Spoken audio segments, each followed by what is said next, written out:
Ngopi Pagi, ngobrol inspirasi dan edukasi bareng Profesor Zudan. Salam bahagia kerabat desa Indonesia, selamat pagi, ngopi pagi tiap Senin sampai Jumat. Pagi ini kita akan mendengar tausiah, mendengar kuliah dari Prof. Zudan. Selamat pagi, Prof. Selamat pagi, Assalamualaikum warahmatullahi wabarakatuh. Mas Suryo Koco bersama tim TV Desa, seluruh kerabat desa yang berbahagia, dan sahabat Dukcapil semuanya di seluruh Indonesia. Tidak lupa pemirsa TV Desa yang setia bersama kita di pagi hari ini. Kita bertemu kembali. Prof, ada uang palsu, ada ijazah palsu, ada juga cinta palsu. KTP elektronik ada yang palsu nggak, Prof? Ya. Ini Mas Suryo Koco, kerabat desa semuanya. Kalau kita melihat perkembangan akhir-akhir ini, saya kemarin dikomplain kawan mengatakan begini, Pak Zudan, ini kan sudah KTP elektronik, mengapa masih ditemukan KTP elektronik palsu? Kan beberapa hari yang lalu kita dengan jajaran Polda DKI Jakarta itu membongkar sindikat pemalsu KTP elektronik, Mas Suryo Koco. Nah, ini sudah ditangkap, sudah sidang di pengadilan, dan dari jajaran kami, dari jajaran Dukcapil Kementerian Dalam Negeri menjadi saksi di persidangan menjelaskan KTP palsu itu seperti apa, yang asli itu seperti apa. Dan ini memang terjadi, Mas Suryo Koco. Jadi rekan-rekan semuanya, kerabat desa, kita masih harus tetap waspada. Pemalsuan KTP elektronik itu masih terjadi, walaupun tingkatannya sudah berkurang sangat banyak, tetapi tetap kita harus waspada. Jadi Mas Suryo Koco, kalau dari beberapa kasus yang terjadi, saya cermati terjadi satu fenomena yang mana masyarakat, lembaga-lembaga perbankan, lembaga asuransi, rental mobil, jangan salah, jangan lupa, banyak menjadi target sasaran KTP palsu. Kemudian membuka rekening di berbagai bank yang belum kerjasama dengan Dukcapil. Dan lembaga fintech, Mas Suryo Koco, lembaga finansial teknologi yang banyak memberikan pinjaman dengan cara yang mudah itu, banyak ditipu dengan menggunakan KTP elektronik palsu. Bahkan ada sebuah lembaga perbankan besar datang pada saya, cerita begini, Mas, Pak Prof, kok bisa KTPL dipalsukan? Nah ini, Mas, pertanyaannya itu unik menurut saya. Kok bisa KTPL dipalsukan? Ini, saya membuka di catatan saya, ini ada sebuah lembaga perbankan datang pada saya. Nah, tadi Mas Suryo Koco sudah menyampaikan ijazah bisa dipalsukan, uang bisa dipalsukan, paspor bisa dipalsukan. Kalau janji palsu banyak banget, Bro. Wah, janji palsu banyak. Apalagi mau pilkada, janji-janji palsu ini bisa banyak. Nah, rekan-rekan semua, saya ingin cerita modusnya. Apa yang terjadi dengan pemalsuan KTP itu? Caranya bagaimana mereka? Jadi rekan-rekan semua, pertama kalau ingin mencari KTPL asli, datanglah ke Dinas Dukcapil. Itu dijamin KTP elektroniknya asli. Terus datang ke Dinas Dukcapil atau ke kecamatan yang ada pelayanan Dukcapilnya.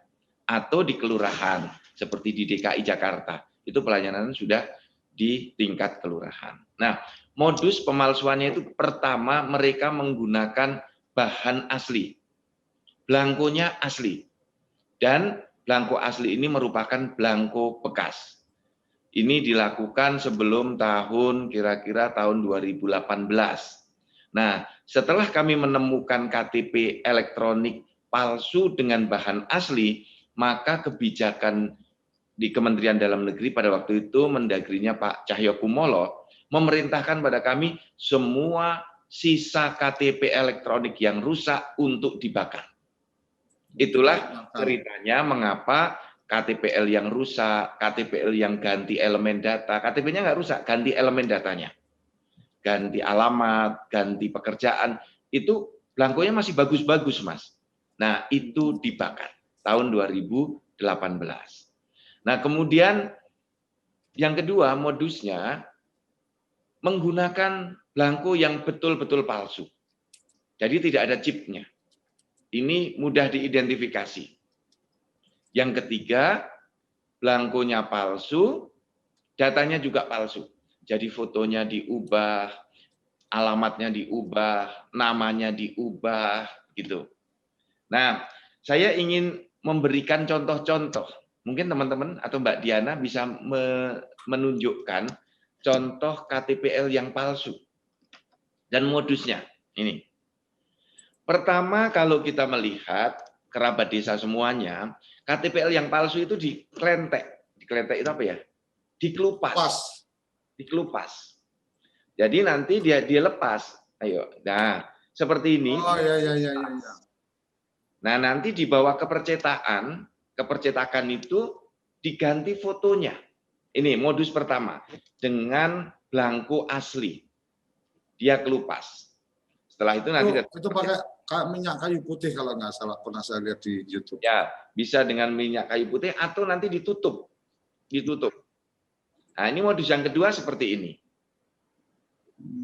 Silakan dibuka slide berikutnya. Nah, langsung ditutup, Mas. Tidak dikelupas. Oh, ditimpa. Langsung ditimpa. Ganti fotonya. Maka rekan-rekan di perbankan, hati-hati. Nanti saya berikan resep khusus untuk mencegah agar tidak terjadi kita ditipu. Berbagai lembaga agar tidak ditipu. Nanti di ujung belakang saya akan berikan solusinya. Kemudian modus yang ketiga, seperti ini. Ini sama, ya masih sama terus. Yang ketiga, ini satu lagi terus. Nah, seperti ini. Yang kanan ini ganti foto semua. Okay. Kalau kita cocokkan ke dalam database, NIK-nya kita ketik, keluar pemilik yang asli yang di sebelah kiri. Ini namanya benar, datanya benar. Berarti nick-nya yang dipakai benar, Prof. Nick-nya benar, namanya benar, ya, alamatnya benar, tetapi fotonya diganti penipunya itu. Oh ya. Karena kita waktu, maaf ini Prof, saya potong-potong. Waktu kita di pinjaman online, umpamanya kan kadang kita foto KTP sama orangnya gitu kan, selfie. Ya. Itu artinya dia mendeteksi dari foto ini aja sama wajah kita gitu ya. Betul. Inilah yang lembaga fintech banyak tertipu. Lembaga-lembaga online banyak tertipu karena dia mensyaratkan foto wajah orangnya dengan foto KTP-nya. Nah, KTP-nya kan sudah diganti sesuai dengan wajah penipunya. Oke. Atau rental mobil, atau sewa rumah, gitu kan? Yang hanya menunjukkan alamat seperti di KTP, tetapi fotonya sudah dipalsukan dengan foto dirinya. Dia sewa rumah untuk nanti melakukan penipuan. Kredit kendaraan di lembaga leasing, kredit mobil di lembaga leasing, menggunakan alamat rumah yang benar itu, atau membuat NPWP. Alamat rumahnya benar, dia kontrak di situ, saat disurvei oleh lembaga leasing, benar ada. Tetapi alamat asli orangnya, ya karena dia kontrak. Kalau nanti dicek ke rumah aslinya, ketemunya adalah wajah yang di sebelah kiri itu. Nah, kasihan bapak yang di tiga bapak yang sebelah kiri itu. Karena datanya digunakan. Ada lagi contoh yang lain, pada waktu itu mengemuka saat pilkada DKI. Ini. Jadi ada 3 KTP dengan wajah yang sama, dan dia juga memalsukan NPWP-nya. Jadi di KTP dia palsukan, kemudian dia ngurus NPWP. Nah, ini juga dipalsukan. Nah, jadi berbagai lembaga saya minta waspada. Badan Pertanahan Nasional harus waspada, kantor pajak harus waspada, kantor perbankan harus waspada. Jadi saya terima kasih Mas Suryo Koco dari TV Desa, kita bisa sosialisasi kewaspadaan dini. Iya. Walaupun sudah KTP elektronik, itu masih bisa dipalsukan. Nah, saat Pilpres itu juga isu muncul banyak sekali. Karena begini, saya melihat kalau isu tentang dokumen kependudukan itu mudah sekali digoreng. Kalau ijazah palsu tidak terlalu ribut, paspor palsu tidak terlalu gaduh. Tetapi giliran KTP palsu, wah, gaduhnya luar biasa. Nah, untuk itu Karena dampaknya kali ya, Bro. dampaknya akan banyak. Dia bisa nanti ngurus ke dokumen yang lain. Contoh ini langsung dia bisa mengurus NPWP. Nah, KPU nanti saat pilkada serentak di 270 kabupaten, ya, di 270 daerah pemilihan, jumlah kabupaten kotanya 309, karena ada yang pilkada gubernur, itu harus waspada. Jadi daftar pemilihnya harus benar dulu. Baru nanti pemohonnya mencocokkan daftar pemilih dengan KTP-nya. Harus dengan KTP elektronik atau minimal surat keterangan dari Dinas Dukcapil. Nah, Mas Suryo Koco, apa sanksi bagi yang memalsukan ini? Pidananya berat. Pertama, kalau dia memalsukan saat mau membuat dokumen kependudukan. Ini dulu. Belum di KTPL-nya, tapi memalsukan data pada saat mendaftar di dokumen kependudukan. Ya, misalnya saya alamatnya di desa X, kemudian saat membuat KTP mengatakan alamatnya di desa Z. Itu memalsukan dokumen. Kemudian nama saya Zudan, kemudian mengaku sebagai Ahmad. Itu memalsukan dokumen. Kemudian merubah tanggal lahir berbeda dengan di akte kelahiran secara sadar, tanpa memberitahukan kalau ada perubahan dengan mengisi formulir, itu memalsukan dokumen. Nah, ini Pidana itu, Prof. Ada, Mas. Ini diberi sanksi 6 tahun. Ada sanksi pidananya berarti? Ada, sanksi pidananya yang memalsukan dokumen itu 6 tahun. Dan denda 50 juta. Nah, kemudian ada lagi di pasal 94, kalau ada yang merubah data, menambah data, mengganti data, seperti KTP ini ya Mas, yang palsu di sebelah kanan itu kan mengganti data. Oh ya. Nama aslinya yang sebelah kiri, foto aslinya sebelah kiri. Nah, ini sanksinya 2 tahun. Ditambah denda 25 juta. Ada lagi yang lebih berat. Pasal 96, sanksi pidananya sampai 10 tahun, yaitu dia mencetak belangko. Mendistribusikan belangko, sampai kemudian mendistribusikan dokumen-dokumen. Jadi mencetak belangko, menerbitkan menjadi dokumen, dan mendistribusikan. Itu pidananya 10 tahun dan denda 1 miliar. Jadi hati-hati para pelaku kejahatan, memalsukan dokumen kependudukan termasuk KTP elektronik, itu maksimal bisa dipidana 10 tahun dan denda 1 miliar. Tetapi bisa dikumulatifkan. Karena ada yang memalsukan dokumen saat membuat, memalsukan nama saat membuat, mengganti data saat membuat. Jadi bisa ada pemberatan kumulatif pasal 93, 94, dan 96. Nah, ini sanksinya berat. Oleh karena itu saya terima kasih TV Desa bersama Mas Suryo Koco dan tim, mari sosialisasikan ini terus. Seluruh kawan-kawan di Dukcapil, kerabat desa nanti dari YouTube-nya Dukcapil, YouTube-nya dari TV Desa, share kemana-mana agar masyarakat tahu bagaimana cara mencegahnya dan sanksi pidana yang berat itu agar orang keder, agar para penjahat takut. Nah, solusinya begini, Mas Suryo Koco. Ya. Mbak Diana, coba dibuka, ada 2 cara bagi kita, bagi berbagai lembaga untuk mencegah agar tidak ada pemalsuan lagi. Ya tentu saja kalau ada orang memalsu, kita bisa melakukan pencegahannya. Caranya yang pertama, gunakan yang namanya card reader. Pemerintah ketika mendesain KTP elektronik itu ada temannya yang disebut dengan alat baca KTP elektronik atau biasa kita menyebut card reader. Jadi ada alat baca, nanti alat baca itu bisa dipakai, KTP-nya ditempelkan. Nah, seperti yang ada di layar TV Desa kita ini. Card reader sekarang sudah beredar, sudah dijual bebas di pasar, nanti tinggal didaftarkan dan diberi nomor seperti nomor induk.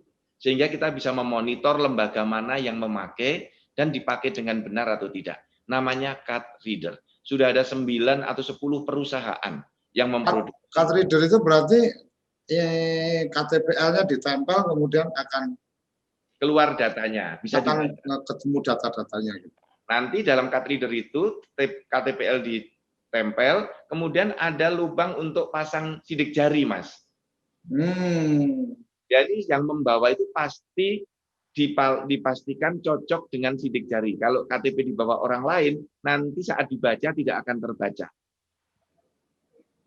Nah, ini untuk menguji bahwa KTPL tersebut betul-betul dibawa oleh pemiliknya, digunakan oleh pemiliknya. Nah, memang saat ini card reader belum digunakan banyak oleh berbagai lembaga. Kurang lebih baru sekitar 50 ribuan KTPL yang beroperasi di seluruh lembaga di Indonesia.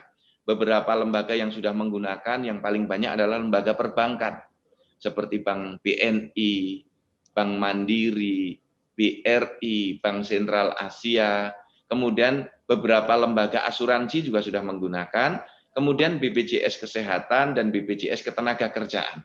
Nah, saya mendorong berbagai lembaga agar jangan sampai tertipu lembaga Anda wajib menggunakan card reader ini. Rental mobil.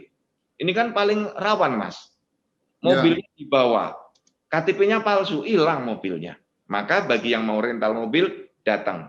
Kalau mobilnya dilepas tanpa sopir, harus punya card reader seperti ini. Kemudian kedua, lembaga-lembaga perhotelan. Setiap tamu hotel yang masuk, gunakan card reader. Gedung-gedung yang mewah, gedung-gedung yang besar, perkantoran, nggak perlu ninggal KTP lagi. Cukup didata dengan card reader seperti ini. Atau lembaga-lembaga lain yang memberikan jasa-jasa sehingga semua orang yang mengurus jasanya bisa dipastikan dia menggunakan identitas yang benar dan orangnya benar. Nah, kemudian yang lebih canggih lagi, Mas Suryo Koco. Ya.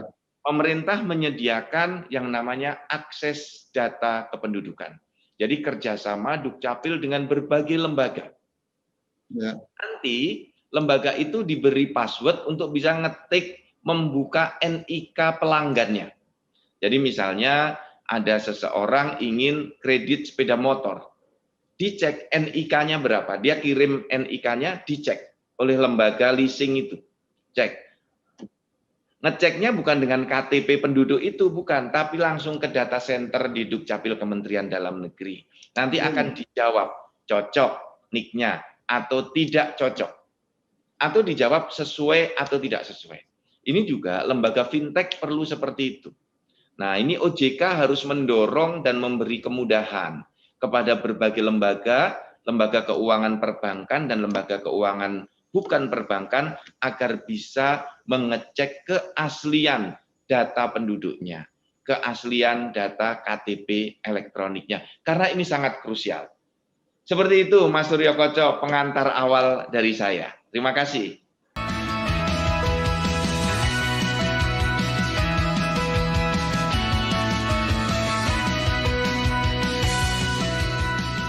Ngopi Pagi, ngobrol inspirasi dan edukasi bareng Profesor Zudan.